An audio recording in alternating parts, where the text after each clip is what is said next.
Kaler the Thraxian stood at the command dais of his flagship, Eternal Flame, surveying the wreckage of battle through the vast viewport.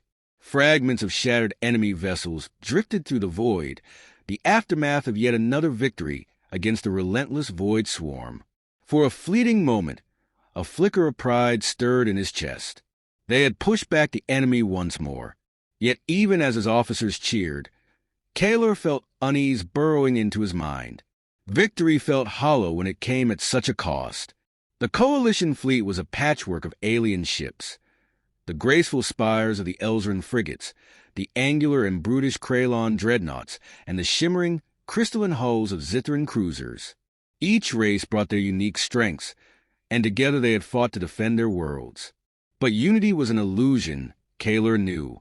Beneath their polished words of cooperation lay cracks, growing wider with every skirmish. Kaler turned to his second-in-command, Commander Threx, a fellow Thraxian. The fleet grows restless.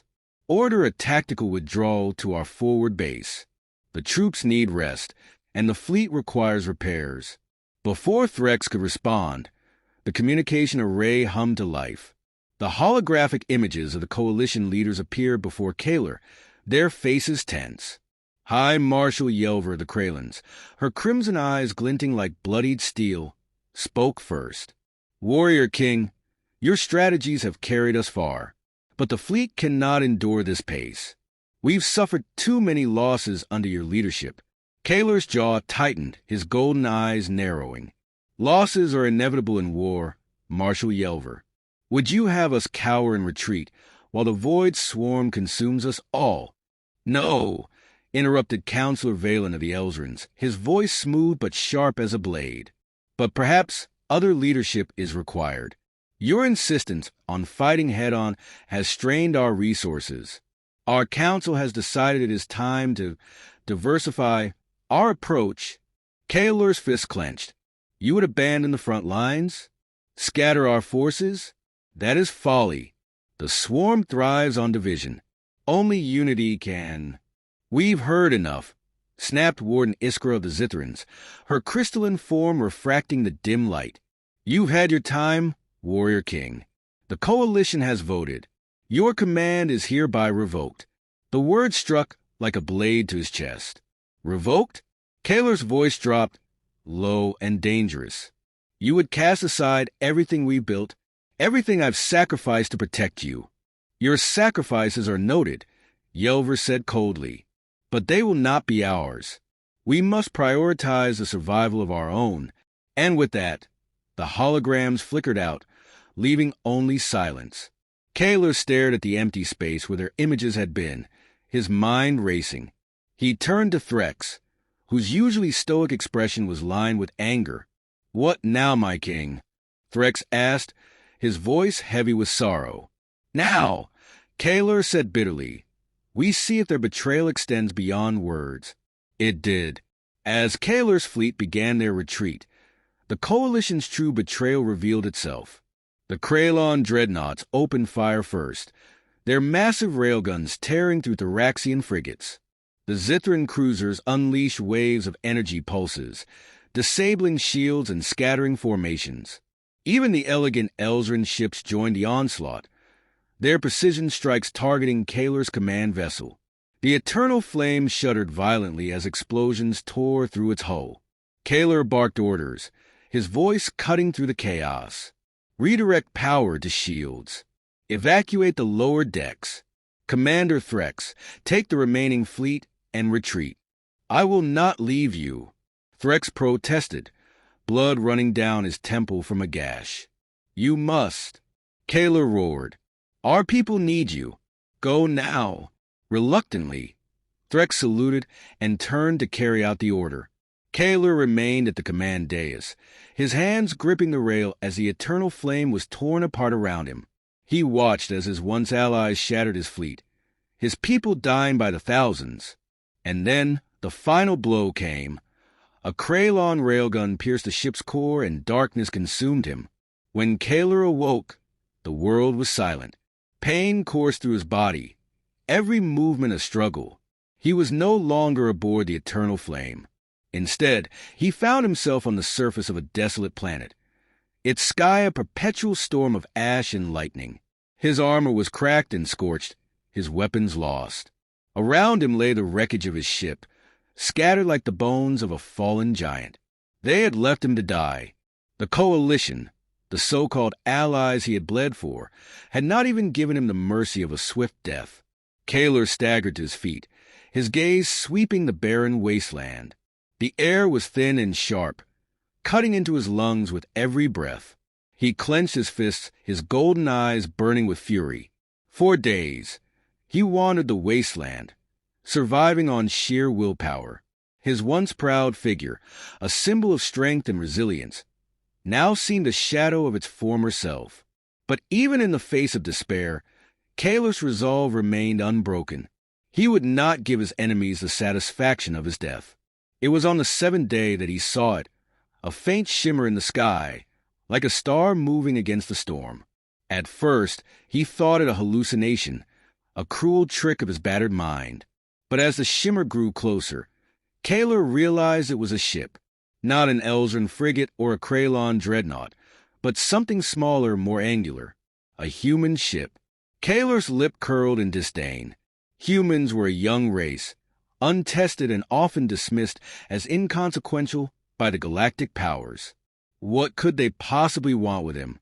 Perhaps they had come to scavenge his remains, like vultures circling a dying beast. The ship descended, its engine stirring the ash into a whirlwind. The ramp lowered, and a figure emerged, a human woman in a simple but functional uniform. Her gaze met Kaler's, unflinching despite his imposing stature. She approached him cautiously but without fear, her voice clear and steady. "Kaler of the Thraxians," she asked. "My name is Captain Mira Hayes. We've come to help." Kaler's laugh was bitter, a sound filled with equal parts pain and mockery. "Help? You think you can help me, human? Do you even know who I am?" "We know," she said simply. "And we know what they did to you. We don't abandon our own, and we won't abandon you." Her words struck a chord Kaler had thought long silenced. He stared at her, searching for deceit in her eyes, but found none. Instead, he saw determination, a reflection of the fire he had once carried. Perhaps, he thought, humanity was not as insignificant as he had believed. For the first time in what felt like an eternity, Kaler allowed himself a glimmer of hope. The Resolute cut through the storm-racked skies of the desolate planet, its hull groaning against the relentless winds. Inside the ship, Captain Mira Hayes stood on the bridge, her eyes fixed on the shifting terrain displayed on the central holoscreen. The planet's surface was a nightmare of jagged obsidian spires and swirling ash storms that reduced visibility to almost nothing. This was not a place anyone visited willingly, and yet here they were. "Status report," Mira called out, her voice steady despite the tension thickening the air. "Atmospheric conditions remain unstable," replied Lieutenant Grayson, his hands dancing over the controls. "Sensors are barely functional, but we've narrowed down the signal to a 10-kilometer radius. He's out there, but we'll have to land and search on foot." Mira nodded, her jaw tightening. The odds were against them. Navigating such treacherous terrain while searching for one man was an act of sheer stubbornness. But Mira had made her decision the moment she heard Kaler's name. The stories of the Thraxian warrior king were legend, even among humans. To leave a man like him to die, abandoned and betrayed, was unthinkable. "Prepare the landing team," Mira ordered. "We're going in." The Resolute touched down with a jarring thud, the landing strut sinking into the ashen ground. As the ramp lowered, the storm's howling wind surged inside, carrying with them an oppressive heat and the faint metallic tang of decay. Mira stepped out first, her boots sinking slightly into the unstable surface. Behind her, a squad of Marines followed, their rifles raised and visors polarized against the storm. They fanned out cautiously, scanning the horizon for any sign of Kaler, or worse, the remnants of the Void Swarm. The creatures were known to linger even after their hives were destroyed, and the thought of encountering them here sent a shiver down Myra's spine. "Over here!" one of the Marines shouted, their voice crackling through the comms. Mira turned to see the soldier kneeling by a piece of charred metal half buried in the ash. The Thoraxian crest was unmistakable, even scorched and weathered. "This is from his ship," Mira said, her voice low. She looked around, her eyes narrowing against the storm. "He's close." The search continued, each step a battle against the wind and the suffocating heat. Hours passed, the team's energy waning, but Mira refused to relent. They were nearing the coordinates Grayson had pinpointed when one of the Marines froze, raising a fist in a silent signal to stop. "There," the Marine said, pointing to a jagged outcrop of rock ahead. A figure slumped against it, motionless. Myra's heart quickened as she approached. The man was massive, even in his battered state, his body clad in cracked Thoraxian armor streaked with blood and ash.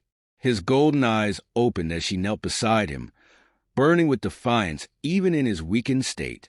"Kaler," Mira said softly, "we're here to help." He stared at her, his gaze sharp despite the exhaustion etched into his features. "Humans," he rasped, his voice like gravel. "Why?" Mira didn't flinch under his scrutiny. "Because no one deserves to die like this. Not even a king." Kaler's laugh was bitter, though it quickly turned into a cough. "You think your pity matters? Leave me. I will not owe my life to children playing at war." Myra's eyes hardened and she leaned closer, her tone cutting through the storm. "This isn't pity, Kaler. It's loyalty. Something the rest of your so-called allies seem to lack. You can hate us all you want, but we're not leaving without you." For a moment, Kaler said nothing, his gaze locked on hers. Then, with a low growl of pain and reluctance, he extended a hand. Mira and another Marine hauled him to his feet, his weight almost too much to bear. The storm seemed to intensify as they began their trek back to the Resolute, each step a struggle against the elements. Kaler stumbled several times, his strength failing him, but each time he forced himself upright, his pride refusing to allow weakness. Mira stayed by his side, her determination matching his own. They were halfway to the ship when the first screech echoed through the storm. Mira froze, her blood turning to ice. The void swarm. "Move!" she shouted, her voice cutting through the growing noise. The team broke into a run, Kaler leaning heavily on Mira as they pushed forward. Behind them, shapes began to emerge from the storm, twisted, insectoid forms with gleaming carapaces and serrated limbs. The Marines opened fire, their weapons lighting up the darkness with bursts of plasma. The void swarm shrieked as the blast struck, but they didn't falter, their numbers growing with each passing second. Kaler shoved Mira forward, his voice a thunderous command. "Go! I will hold them." "Not a chance," Mira shot back, dragging him along. "You're not dying here." The Resolute loomed ahead, its ramp still lowered. Grayson stood at the top, waving them in. "Hurry!" The Marines fell back in formation, covering each other as they retreated. One soldier was pulled down, their screams cut short as the void swarm descended upon them. Mira gritted her teeth, refusing to look back as she half-carried Kaler up the ramp. The moment they were inside, Grayson slammed the controls, and the ramp began to close. The last of the Marines dove through the narrowing gap, narrowly avoiding the claws of the swarm. The ship's engines roared to life, lifting them off the ground just as the creatures surged against the hull. In the medbay, Kaler lay on a cot, his breathing labored but steady. Mira stood beside him, her uniform streaked with ash and blood. "You risked everything," Kaler said, his voice barely above a whisper. "Why?" Mira met his gaze, her expression resolute. "Because sometimes the right thing isn't easy, and because we don't leave people behind, not even kings." Kaler studied her for a long moment before nodding, a faint glimmer of respect in his eyes. For the first time, he began to wonder if humanity might be more than the insignificant upstarts he had dismissed them as. Perhaps, he thought, they were something worth fighting for. The Resolute emerged from hyperspace at the edge of the targeted system, its hull trembling as it re-entered normal space. Before them stretched an asteroid field, jagged rocks glinting with faint streaks of iridescent green. Deep within the chaos of drifting debris lay their target, a void swarm hive, a living fortress pulsing with grotesque energy. It clung to the largest asteroid like a parasite. Its tendrils burrowed deep into the rock, drawing power from its core. Kaler stood on the bridge beside Captain Mira Hayes, his imposing frame a stark contrast to her smaller but equally resolute presence. Around them, the crew worked with practiced efficiency, their nervous energy palpable but contained. Scans confirmed the hive is active, Lieutenant Grayson reported. Defenses include at least a dozen swarm frigates and one larger carrier. Their fleet is patrolling the perimeter, but they haven't spotted us yet. Mira glanced at Kaler. What do you think? Can we take them? Kaler studied the display, his golden eyes narrowing. If we charge in, we'll be overwhelmed before we reach the hive. The swarm fights with overwhelming numbers, but they are predictable. Their strength lies in their collective mind. Disrupt that, and they falter. Disrupt it how? Mira asked, leaning closer. Kaler pointed to the tendrils burrowed into the asteroid. The hive's neural core is a key. Destroy it, and their forces will collapse into disarray. But reaching it will require a diversion to draw their fleet away. Myra's lips tightened, her mind already calculating the risk. We'll split the team. The Resolute and its smaller craft will engage their ships and buy time. You and a strike team will infiltrate the hive and take out the core. Kaler raised an eyebrow. You're trusting me with the most critical part of this mission? You're the only one who's faced them like this before, Mira replied. Besides, I saved your life. You owe me. Kaler allowed himself a small, wry smile. Fair enough. The crew moved quickly to prepare. In the hangar bay, Marines suited up in exoskeletal armor, their helmets gleaming under the harsh lights. Kaler inspected the strike team, his sharp gaze scrutinizing every detail. They were a ragtag group compared to the disciplined soldiers of the Thraxian army, but their determination was unmistakable. Mira approached, her helmet tucked under one arm. You ready for this? Kaler adjusted the power cell on his borrowed plasma rifle. Always. Just make sure your diversion keeps them occupied. We'll handle it, she said confidently. Just don't keep us waiting. Minutes later, the Resolute plunged into the asteroid field, its smaller escort ships fanning out to create a wide formation. The swarm ships responded almost immediately, surging toward the intruders with terrifying speed. Here they come, Grayson muttered, his hands tightening on the controls. Myra's voice cut through the comms. Stay sharp, everyone. We're not here to win a straight fight. Stick to the plan. The first volley of swarm fire lit up the void, energy beams slicing through the field with deadly precision. The Resolute rolled sharply, its engines flaring as it narrowly avoided a barrage. Smaller human ships darted between the asteroids, using the natural cover to launch hit-and-run attacks. The swarm fleet began to splinter, some ships breaking formation to chase the elusive targets. Meanwhile, Kaler and the strike team launched in a stealth shuttle, weaving through the chaos toward the hive. The closer they got, the more oppressive the sight became. The hive was alive, its surface writhing with swarm drones like ants on a mound. Pulsating veins of green energy crisscrossed the structure, glowing brighter as they neared the core. Landing zone ahead, the pilot said, her voice tense. Brace yourselves.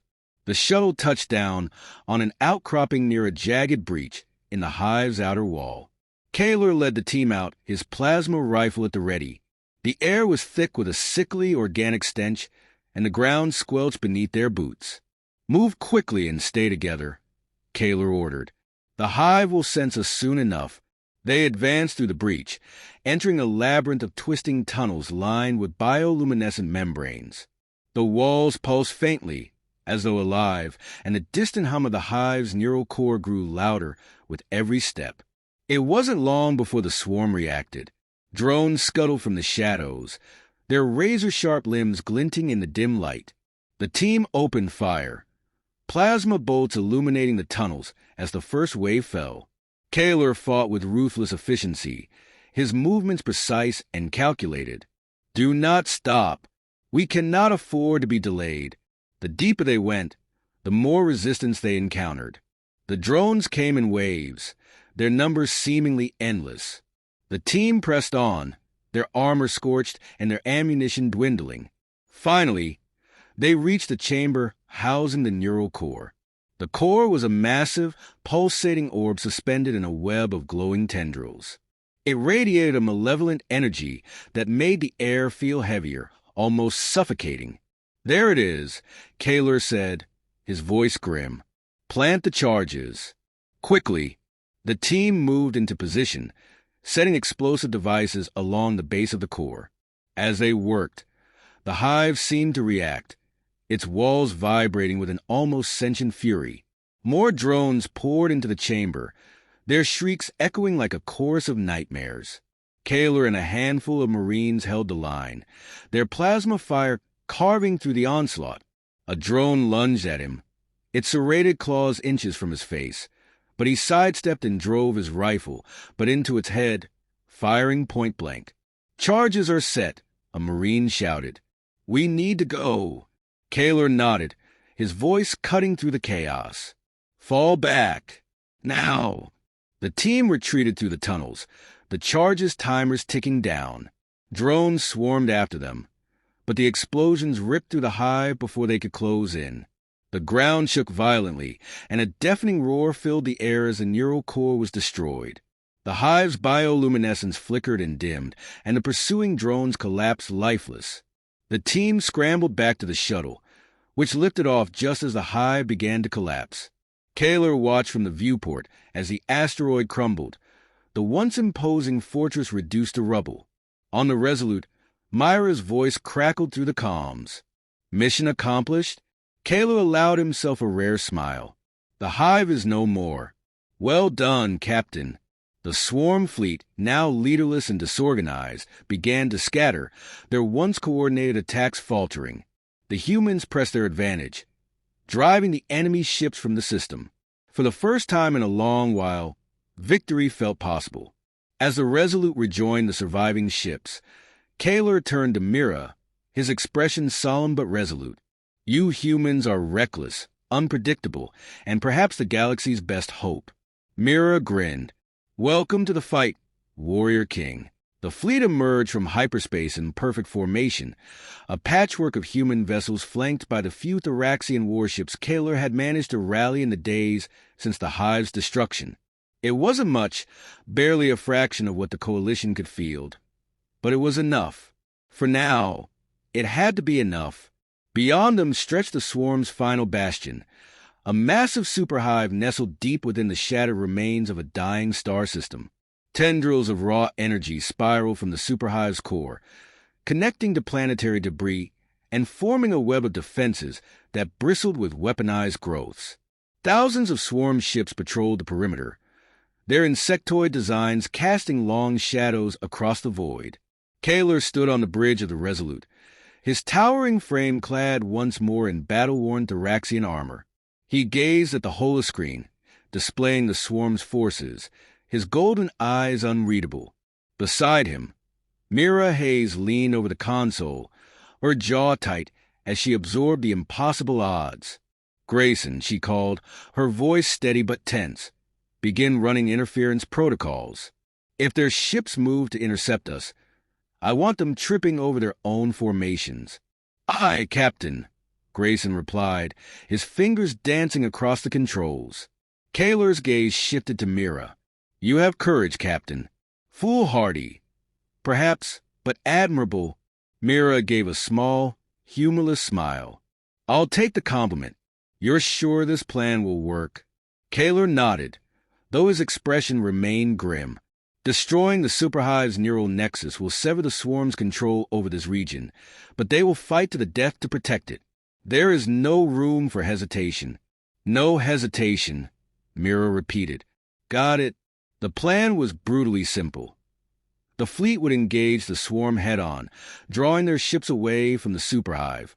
Meanwhile, Kaler and a strike team would infiltrate the Nexus chamber and detonate a payload of high-yield charges. The mission relied on speed, precision, and a willingness to sacrifice everything if necessary. "Fleet is ready," Grayson announced. "Awaiting your command." Mira glanced at Kaler. "This is it. Are you ready?" Kaler straightened, his golden eyes blazing. "I was born for this." Mira turned back to the crew. "All ships, this is Captain Hayes.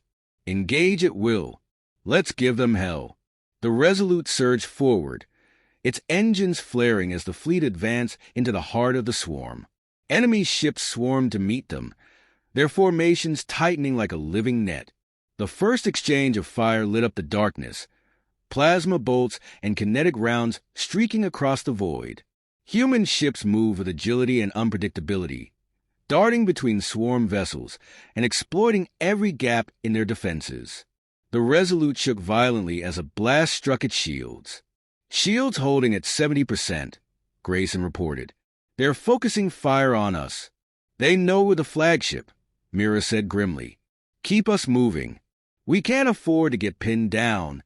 Amid the chaos, a smaller transport ship broke away from the main formation, its cloaking system flickering briefly as it darted toward the superhive.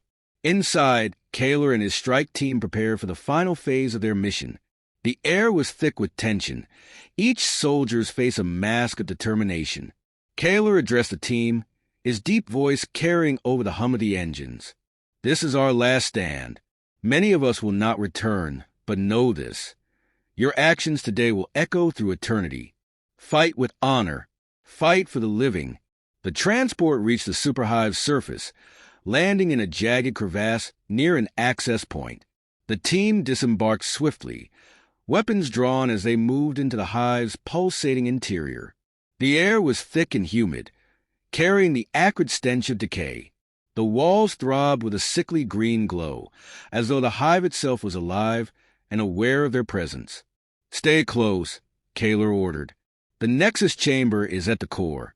We'll face heavy resistance." As if in response, the hive's walls split open, disgorging drones in a tide of chittering claws and serrated limbs.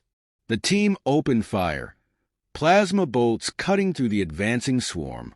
Kaler led the charge, his rifle blazing as he carved a path through the chaos. His movements were fluid and precise, every shot landing with deadly accuracy.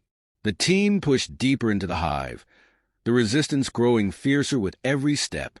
The tunnels twisted and branched unpredictably, but Kaler navigated with unerring instinct. The hum of the neural nexus grew louder, a pulsing vibration that seemed to emanate from the very air around them. Finally, they reached the nexus chamber. The massive orb dominated the space, its surface writhing with tendrils of energy. The air crackled with power, and the oppressive weight of the swarm's collective consciousness bore down on them like a physical force. "Set the charges," Kaler commanded. "We don't have much time." The team moved quickly, placing explosive devices around the base of the nexus. As they worked, the hive itself seemed to react, the walls trembling and oozing as more drones poured into the chamber. Kaler and the remaining soldiers formed a defensive line, holding back the tide with everything they had. "Charges are primed," one of the soldiers shouted. "We're ready." Kaler glanced at the timer. They had only seconds to spare. "Fall back to the transport." "Go!" The team retreated under heavy fire, the drones surging after them in a frenzy. Kaler covered the rear, his rifle blazing as he cut down wave after wave of attackers. A drone lunged at him, its claws raking against his armor, but he drove his blade into its core and kept moving. They reached the transport just as the first explosions rocked the hive. The ground buckled and heaved beneath them, the neural nexus collapsing in on itself. The transport's engines roared to life, lifting them clear of the destruction. From the viewport, Kaler watched as the superhive disintegrated, its tendrils snapping and recoiling like dying limbs. The swarm ships in the surrounding space faltered, their coordinated movements devolving into chaotic retreat. The fleet's combined firepower cut them down one by one. On the bridge of the Resolute, Mira watched the battle unfold, a mix of exhaustion and triumph on her face. "The hive is down," Grayson reported. "Their forces are in full retreat." Mira exhaled, a small, relieved smile breaking through her composure. "We did it." Kaler's voice crackled through the comms. "Not just us. All of us. Humanity has proven its strength today." As the surviving ships regrouped, a fragile but undeniable hope began to take root. The swarm had been dealt a crippling blow, and though the war was far from over, the tide had begun to turn. For the first time in years, victory seemed possible.